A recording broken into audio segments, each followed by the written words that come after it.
Price B to God. கர்த்தராகிய இயேசு கிறிஸ்துவின் இனிய நாமத்தில் உங்கள் யாவருக்கும் அன்பான நல்வாழ்த்தல்கள். இந்த நல்ல பங்கு என்கிற வேதப்பாட நிகழ்ச்சிக்கு உங்களை யாவரையும் நான் வரவேற்கிறேன். ஆண்டவர் உங்களை ஆசீர்வதிப்பாராக. தொடர்ச்சியாக அல்லது தொடர்ந்து நம் விசுவாசத்தை குறித்து கவனிக்கப் போகிறோம். அதை விசுவாச பட்டியலில் எபிரேயருக்கு எழுதின நிருபம் 11ஆம் அதிகாரத்தில் சொல்லப்பட்ட விசுவாச வீரர்களின் பட்டியலை குறித்து நாம் ஒவ்வொருவருக்குள்ளே இருந்த அந்த விசுவாசத்தை குறித்து நாம் தியானிக்க போகிறோம். என்னோடு கூட திருப்பிக் கொள்ளுங்கள். எபிரேயருக்கு எழுதின நிருபம் 11ஆம் அதிகாரம். எபிரேயருக்கு எழுதின நிருபம் 11ஆம் அதிகாரத்தில் 4வது வசனத்தில் நாம் இப்படி வாசிக்கிறோம். விசுவாசத்தினாலே ஆபேல் காயினுடைய பலியிலும் மேன்மையான பலியை தேவனுக்கு செலுத்தினான். அதனாலே அவன் நீதிமான் என்று சாட்சி பெற்றான். அவனுடைய காணிக்கைகளை குறித்து தேவனை சாட்சி கொடுத்தார். அவன் மரித்தும் இன்னும் பேசுகிறான். எபிரேயர் 11ஆம் அதிகாரங்களில் பல விசுவாச வீரர்களை குறித்து நம்ம கவனிக்கிறோம். முதலாவது நம்ம பார்க்கிறோம் ஆபேல். அப்போ ஆபேலை குறித்து நம்ம கவனிக்க வேண்டும், தியானிக்க வேண்டும் என்று சொன்னால் ஆதியாகமத்தின் புஸ்தகம் 4ஆம் அதிகாரத்துக்குள்ளாக நம்ம போய்விடலாம். இந்த 4ஆம் அதிகாரம் 3வது வசனம் 4வது வசனத்தில் நம்ம பார்க்கும் பொழுது ஆபேல் ஆடுகளை மேய்க்கிறவனாக இருந்தார். காயின் நிலத்தை பயிரிடுகிறவராக இருந்தார்.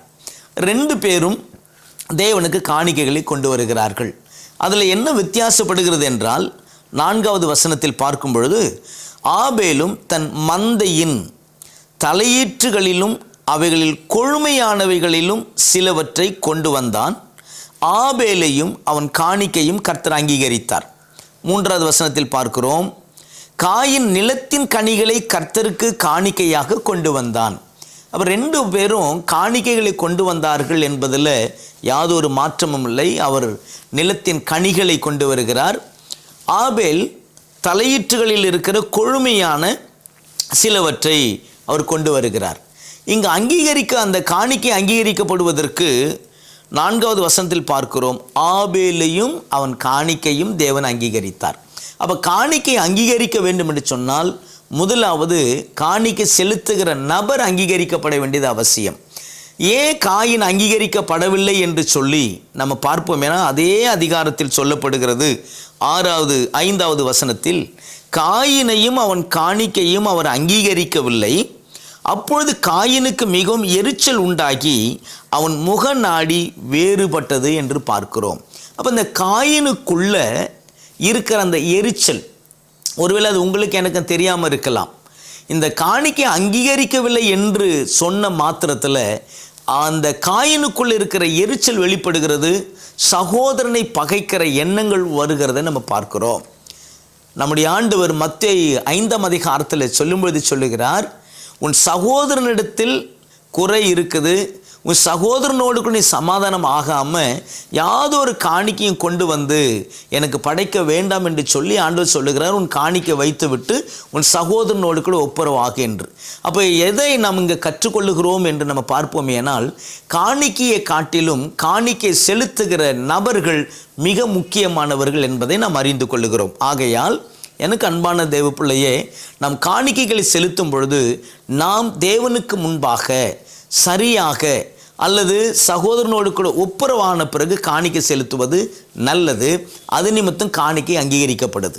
ஆனால் 2வது காரியம் நம்ம எபிரேயரில் பார்க்கும் பொழுது மேன்மையான காணிக்கை செலுத்தினார் என்பது எதன் அடிப்படையில் மேன்மையாக செலுத்தினார் என்று பார்ப்போமே. ஆனால் காயின் கனிகளை கொண்டு வந்தார், ஆபேல் ஆடை கொண்டு வருகிறார். ஆடு என்பது இரத்த சம்பந்தப்பட்டதான பலி. அது எப்படி செலுத்தினாரா? விசுவாசத்தினாலே. அப்போ ஆடு என்றாலே நமக்காக பலியாக்கப்பட போகிற கிறிஸ்து என்பதை யோவான் ஸ்நானகன் யோவான் 1ஆம் அதிகாரம் 29வது வசனத்தில் நம்ம பார்க்கிறோம். ஏற்கனவே நம்முடைய தேவன் ஆதியாகமத்தின் புஸ்தகம் 1ஆம் அதிகாரம் 21ல் ஒரு மிருகம் அடிக்கப்பட்டது என்று நம்ம பார்க்கிறோம்.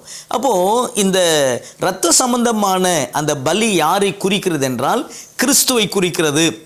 அப்படி என்றால் இந்த பூமியில் அவர் மனுஷனாக வரப்போகிறார், மனுக்குலத்தின் பாவத்துக்காக அவர் வரப்போகிறார், மனுக்குலத்தின் பாவத்துக்காக அவர் ரத்தம் சிந்த போகிறார் என்கிறதான ஒரு விசுவாசம் ஆபேலுக்குள்ள அது வெளிப்பட்டதுனால, அது வெளிப்பாடாக தேவனுக்கு பிரியமான அல்லது தேவனுக்கு உகந்ததான இனி வெளிப்பட போகிற அந்த காரியங்கள் நிறைவேற போகிறது என்பதற்கான ஒரு சாட்சியாக ஒரு பலியை கொண்டு வந்து அதை தேவனுக்கென்று அவர் செலுத்துகிறார்.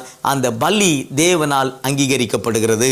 இதுதான் விசுவாசத்தினாலே காயினுடைய பலியை காட்டிலும் ஒரு மேன்மையான பலியை செலுத்தினார். சரி, எப்படி இது மேன்மையானது என்று சொல்லி பார்ப்போமேனா, முழு மனதோட. அப்படி என்றால் கிறிஸ்து தன்னை கட்டாயப்படுத்தி சிலுவையில் அவர் அறையப்படுவதற்கு தன்னை அப்படி ஒப்பு கொடுக்கவில்லை. தானாகவே அவர் கெத்சமனே தோட்டத்தில் ஜெபித்து கொண்டிருந்த போது, யாரை தேடுகிறீர்கள் என்று கேட்டபொழுது, நீங்கள் தேடுகிற இயேசு நான் தான் என்று சொல்லி அவர் தானாகவே தன்னை அர்ப்பணித்து தானாகவே தன்னை ஒப்பு கொடுத்து பலியாகிறதை பார்க்கிறோம். அப்படி போல இங்க ஆபேல் செலுத்துகிற அந்த பலியில எதை பார்க்கிறோம் என்றால், கிறிஸ்துவின் மரணத்தை பார்க்கிறோம், கிறிஸ்துவின் ரத்தம் சிந்துதலை பார்க்கிறோம். அது நிமித்தம் ஜனங்களுக்கு ரட்சிப்பு உண்டாகும்படி இந்த ரத்தம் சிந்தப்பட்டது என்கிற செய்தியை பார்க்கிறோம். அதனாலே தான் காயினுடைய பலியை காட்டிலும் ஆபேல் செலுத்தின பலி மேன்மையான பலியாக இருந்தது. அதை தேவன் அங்கீகரித்தார். அவன் மரித்து இன்னும் பேசுகிறான் என்பதற்கு காரணம் என்னவென்றால், இரத்த சம்பந்தமான பலியை செலுத்ததினாலே, விசுவாசத்தினாலே ஆபேல் கனம் பெற்றான் என்று பார்க்கிறோம். ஆகையால் இந்த ஆபேலுக்குள்ள என்ன விசுவாசம் பார்க்கிறோம் என்றால், இனி வரப்போகிற கிறிஸ்துவை தன்னுடைய பலியின் மூலமாக, தன்னுடைய வெளிப்பாட்டின் மூலமாக, விசுவாசத்தின் மூலமாக இந்த பலியை செலுத்தது நிமித்தம் அவன் கிறிஸ்துவை வெளிப்படுத்துகிறான். இதுதான் விசுவாசம். நம்ம எதை செய்தாலும் அப்படி கிறிஸ்துவுக்காக, கிறிஸ்துவை வெளிப்படுத்துவதாக நம்ம செய்யும் பொழுது நம்மையும் நம்முடைய பலியும் தேவன் அங்கீகரிக்கிறார் என்ற செய்தியோடு கூட தேவன் உங்களை ஆசீர்வதிப்பார் என்று சொல்லி நான் உங்களை வாழ்த்துகிறேன், உங்களை ஆசீர்வதிக்கிறேன். கர்த்தர் மகிமைப்படுவாராக. ஆமென்.